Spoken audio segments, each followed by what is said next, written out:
समेवर टाळी, सम म्हणजे तालाची पहिली मात्रा, समेवर टाळीने तिसऱ्यावर खाली, खाली म्हणजे काल, ऐटीत असं होतो तिन्ही त्रिकाळी. हे याचं गाणं आहे. तुम्ही म्हणत असाल तर मी शिकवते. लहान मोठे होणारे.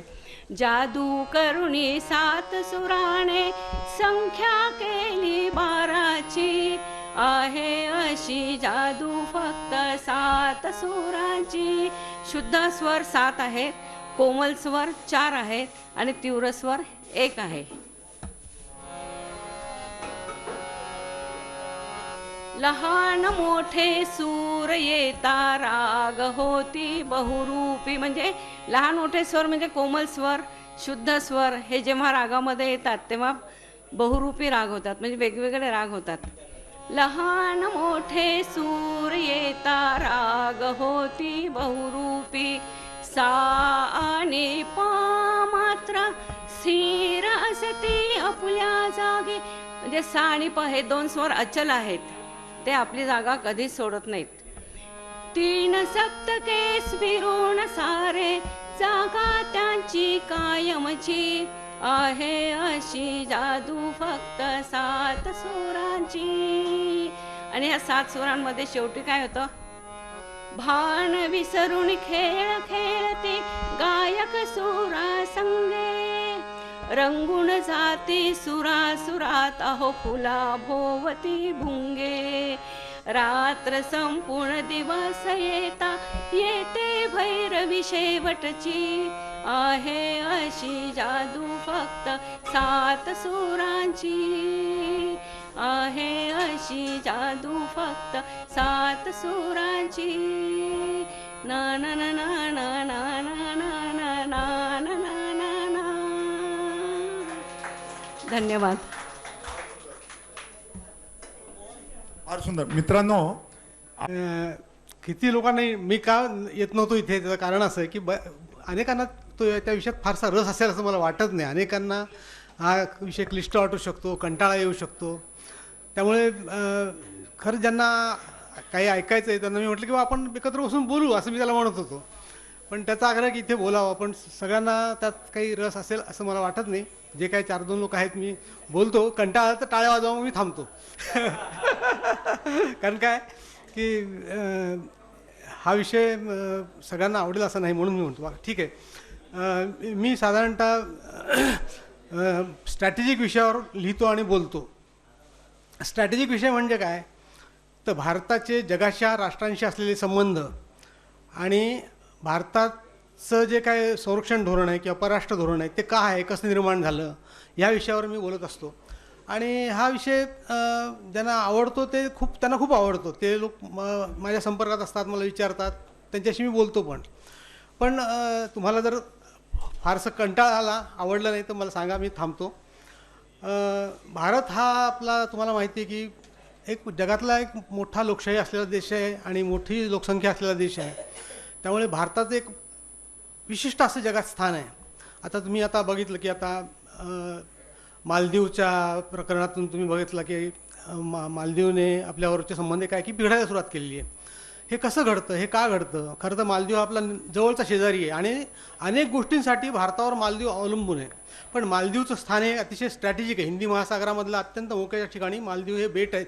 त्यांचे अनेक बेट आहेत, त्यातलं महत्त्वाची काही बेटं त्यांची आहेत आणि ही बेटं अत्यंत स्ट्रॅटेजिक आहेत. आणि जगामध्ये सध्या चीनला महासत्ता व्हायचं आहे.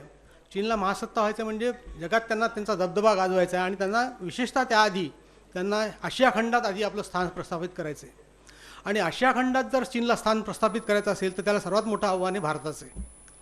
कारण भारत हा नेहमीच चीनला आडवा येणार किंवा भारताला चीन आडवा येणार हे ठरलेलं आहे अगदी. काही म्हणजे ही जी भौगोलिक स्थिती दोन्ही देशांची आहे आशिया खंडामधली, ती त्यांना एकमेकांच्या समोर उभी करते.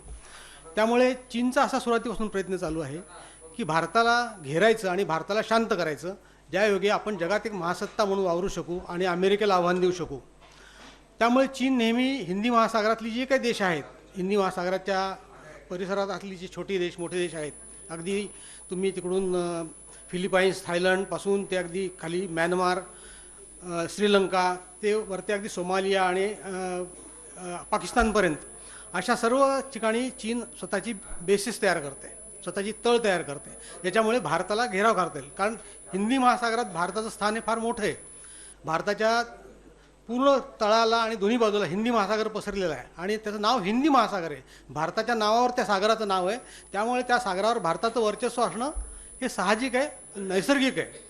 आणि नेमकं चीनला हे माहिती की हे जर वर्चस्व भारताने स्थापन केलं तर आपण पुढे काहीच करू शकत नाही आणि भारत हे चीनला करू देणार नाही. हे म्हणजे नैसर्गिक आहे ही पण गोष्ट.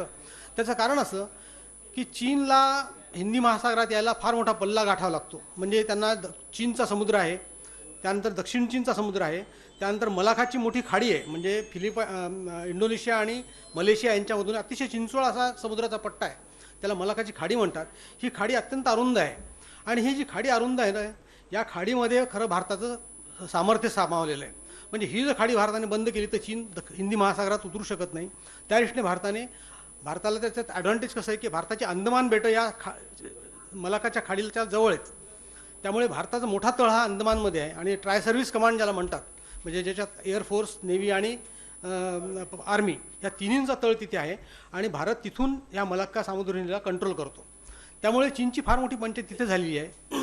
परंतु चीनने त्याला मात देण्यासाठी काय केलेलं आहे की पाकिस्तानमध्ये ग्वादारचा तळ घेतला आहे. पाकिस्तानला 2 बंदर आहेत, कराची आणि ग्वादार. तर ग्वादारचं जे बंदर आहे चीनने स्वतः घेतलेलं आहे, विकसित केलेलं आहे आणि थेट चीनच्या सिंकियांग प्रांतामधून मोठा रस्ता टाकला आहे, जो इकॉनॉमिक कॉरिडॉर आपण म्हणतो, जो चीनमधून पाकिस्तानातून ग्वादार बंदरापर्यंत येतो. हा अत्यंत असा मोठा महामार्ग त्यांनी बांधलेला आहे, ज्या महामार्गातून त्यांची सगळी वाहतूक चालते. आणि भारताने जर समजा मलाक्का खाडी बंद केली तर चीनला जो तेल पुरवठा होतो अरब देशातून, तो तेल पुरवठा बंद होण्याची शक्यता आहे. म्हणून चीनने ग्वादार बंदर ताब्यात घेऊन अरब देशातून जो तेल येईल ते ग्वादार बंदरात उतरायचं आणि तिथून मग चीनला पोहोचवायचं, असं एक हे आहे. दुसरी गोष्ट त्याचं असं आहे की त्या बंदरामध्ये मोठ्या प्रमाणात नौदलाचा तळ स्थापन करायचा आणि भारताला अरबी समुद्रात आव्हान द्यायचं, चीन आणि पाकिस्तान यांनी मिळून. असा दुसरा एक चीनचा डाव आहे. म्हणजे ही जी जगामध्ये स्पर्धा चालली आहे ही वेगवेगळ्या प्रकारे चाललेली आहे. तर मालदीवचं प्रकरण हे त्यातूनच घडलेलं आहे. मालदीवमध्ये चीनवादी पक्ष आता सत्तेवर आलेला आहे आणि त्यांनी साधारणतः मालदीवमध्ये काय होतं की कोणताही पक्ष सत्तेवर आला तर त्यांचा पंतप्रधान किंवा त्यांचा जो अध्यक्ष आहे तो आधी भारताला भेट देतो, कारण भारत हा जवळचा देश आहे आणि कुठल्याही संकटात मालदीवला भारत हा मदतीला धावून आलेला आहे आत्तापर्यंत. पण हा जो नवीन अध्यक्ष मोइझू म्हणून आलेला आहे हा चीनवादी आहे आणि याने चीनने त्याला भरपूरपणे पैसा चारून वगैरे पटवलेला आहे. त्यामुळे तो आता पहिली भेट तो चीनला देणार आहे, भारताला देणार नाही. अर्थात हे आपल्या भारतामध्ये आता जे सरकार आहे हे थोडंसं आक्रमक सरकार आहे आणि या सरकारला हे सहन होणार नाही. त्यामुळे मोदींनी लगेच लक्षद्वीपमध्ये जाऊन लक्षद्वीपचं पर्यटन स्थळ म्हणून विकास करता येऊ शकतो वगैरे वगैरे अशा गोष्टी सुरू केलेल्या आहेत. आणि थेट म्हणजे त्यांनी मालदीवला इशारा दिलेला आहे की तुम्ही जर आमच्याशी वाकड्यात गेलात तर तुमचं काही इथं भलं होणार नाही, आम्ही तुमचं नुकसान करू शकतो. आणि मालदीव फार छोटा देश आहे आणि आर्थिकदृष्ट्या तो भारतावर अवलंबून आहे. भारताचे पर्यटक मोठ्या संख्येने जातात, जगातले पण पर्यटक येतात तिथे, पण भारतातून लगेच जाणारे पर्यटक आहेत. आणि भारताने जर पर्यटकांची ओघ वाढवला तर मालदीवच्या आर्थिक परिस्थितीवर थोडासा परिणाम होऊ शकतो. दुसरं असं की मालदीवमध्ये जी काही संकट येतील, नैसर्गिक संकट विशेषतः वादळं येतात, भूकंप होतात, अशा वेळेला धावून येणारा देश फक्त भारत आहे. बाकी कुठलाही देश या परिसरामध्ये नाही की जो जाऊन तिथे काही करू शकेल. आणि भारताची शक्ती आता तुम्ही पाहिलं असेल की परवा एका व्यापारी जहाजाला सोमालियन चाच्यांनी घेरलेलं होतं आणि जवळजवळ त्यांनी ताब्यात घेतलेलं होतं. तर भारतीय नौदलाने ताबडतोब आपली नौका पाठवली आणि तिथून त्या व्यापारी जहाजाची सुटका केली. हे जे जहाज होतं ते भारताच्या समुद्रकिनाऱ्यापासून 2000 किलोमीटर अंतरावर होतं. 2000 किलोमीटरवर अंतरावर ताबडतोब एक नौका पाठवणं, भारतीय युद्धनौका पाठवणं, विमान पाठवणं आणि ते जहाज सोडवणं हे तसं सोपं काम नाही आहे. आणि भारताने या भागात अशा प्रकारच्या 6 नौका आता तैनात केलेल्या आहेत आणि त्यासाठी आंतरराष्ट्रीय कायदे जे आहेत त्याच्यानुसार आपल्या देशातले कायदे तयार केले आहेत. त्यामुळे भारताच्या 6 युद्धनौका आता अरबी समुद्रात सतत संचार करतील. त्याचा अर्थ असा आहे की भारताचा अरबी समुद्रावर वर्चस्व आहे आता पूर्णपणे. तिथे चीन किंवा अन्य देश सहजासहजी येऊ शकणार नाहीत. तर हे जे आहे भारतामध्ये हे जे सगळं करावं लागतं की अरबी समुद्रात वर्चस्व स्थापन करायचं आहे, एक तळ स्थापन करायचे किंवा मलाकाची खाडीचं संरक्षण करायचं आहे, ह्याला खूप पैसा लागतो. संरक्षणाचा खर्च जो आहे तो अफाट असतो. आता इथे सतीश आहे, त्याला माहिती आहे की विमानाचा एक दुरुस्तीचा खर्च केवढा असतो.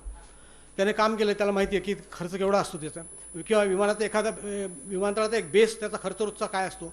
जर युद्ध सुरू झालं, कोणते समजा आपलं चीनशी उद्या युद्ध सुरू झालं तर रोजचा खर्च किती असू शकेल, अंदाज काही सांगू शकता तुम्ही? साधारणतः 100 कोटी रोजचा खर्च असणार. 100 कोटी रुपये हा रोजचा खर्च असणार जर युद्ध सुरू झालं तर. कारण तुम्हाला विमान उडवायला लागतात, त्या विमानाला तेल लागतं, ऑइल लागतं, रणगाड्या न्यावे लागतात, त्याला पेट्रोल लागतं, तुम्हाला रोज 100-200 तोफगोळे डागावे लागतात, त्याची किंमत असते, मिसाईल डागावे लागतात, त्याची किंमत असते. प्रचंड असा खर्च तो असतो. काही आता इस्रायलने युद्ध सुरू केले. इस्रायल थकून गेला आहे आता, कारण इस्रायलच्या इकॉनॉमीवर मोठा परिणाम झालेला आहे. इस्रायलने युद्ध तर जोरात सुरू केलं, सगळं काही केलं, पण आता आर्थिक परिस्थितीवर परिणाम व्हायला लागला आहे. आता ते शांत व्हायला लागलेत. कारण युद्ध चालवणं म्हणजे खूप मोठा खर्च आहे. आणि चीनबरोबर जर भारताचं युद्ध झालं तर ते साधारणतः भारत 1 महिनाभर लढू शकतो. दुसऱ्या महिन्यामध्ये भारताची ताकद कमी पडायला लागेल. म्हणजे चीन हा आपल्यापेक्षा चौपटीने मोठा आर्थिकदृष्ट्या देश आहे आणि लष्करीदृष्ट्यासुद्धा 5-6 पटीने मोठा देश आहे. तर त्याच्याशी युद्ध करणे खूप अवघड गोष्ट असते. त्यामुळे युद्ध करायचं तर नाही आपल्याला, त्यांनाही करायचं नाही, कारण चीनलासुद्धा युद्ध परवडणार नाही आहे. चीनचं जर चीनचं युद्ध झालं तर ज्या दिवशी युद्ध संपेल त्या दिवशी भारत कदाचित संपलेला असेल, पण चीन पण उभा राहणार नाही, कारण चीनचं सुद्धा पूर्ण युद्ध झालेलं असेल. तर त्यामुळे दोन्ही देशांना युद्ध नको आहे, युद्ध होण्याची शक्यता पण नाही आहे. पण तुम्हाला रोजच्या रोज जे काय ताणतणाव असतात ते मॅनेज करायला लागतात. आणि ते मॅनेज करण्यासाठी तुम्हाला नेहमी बुद्धिबळावरची प्यादी जशी सरकवतो तशी सरकावं लागतात. त्याचप्रमाणे हे मालदीवचं प्यादं चीनने सरकवलेलं आहे. आपणही म्यानमारमधून बांगलादेशमधून चीनला आव्हान देत असतो. तर हे जे आहे चीनशी रिलेशन्स मॅनेज करणं हे भारताच्या परराष्ट्र धोरणाचं एक मोठं वैशिष्ट्य आहे. आणि आता तुम्ही म्हणाल की लडाखमध्ये आक्रमण केलं चीनने आणि मग आपण चर्चा केली, आपण युद्ध नाही केलं. चर्चा का केली? त्याचं कारण असं आहे की हे युद्ध मॅनेज करायचं असेल तर चीनला युद्ध नको आहे, आपल्याला युद्ध नको आहे. मग त्याच्यात मधला मार्ग काय आहे? तर तुम्ही सीमेवर बसून चर्चा करा, तुम्ही किती सैन्य मागे घ्यायचं, आम्ही किती सैन्य मागे घ्यायचं. असं करून सध्या भारताने जे लडाखमधलं आक्रमण आहे ते थोपवलेलं आहे. आणि तिथे एक आता बफर झोन तयार झालेला आहे ज्याच्यामध्ये चीनी सैन्य पण नाही आणि भारतीय सैन्य पण नाही. त्यामुळे आता ही परिस्थिती दीर्घकाळ राहील. त्याचं कारण असं की भारताचं 50 लाख सैन्य आज चीनच्या सीमेवर उभं आहे, चीनचंही तेवढंच सैन्य उभं आहे. आणि हे दोन्ही सैन्य आपसात लढलं तर प्रचंड मोठा विध्वंस होणार आहे, हे दोन्ही देशांना माहिती आहे. त्यामुळे आता दीर्घकाळ तिथे शांतता राहील, पण बेसावध राहून चालत नाही. शांतता राहील म्हणून आपण बेसावध राहून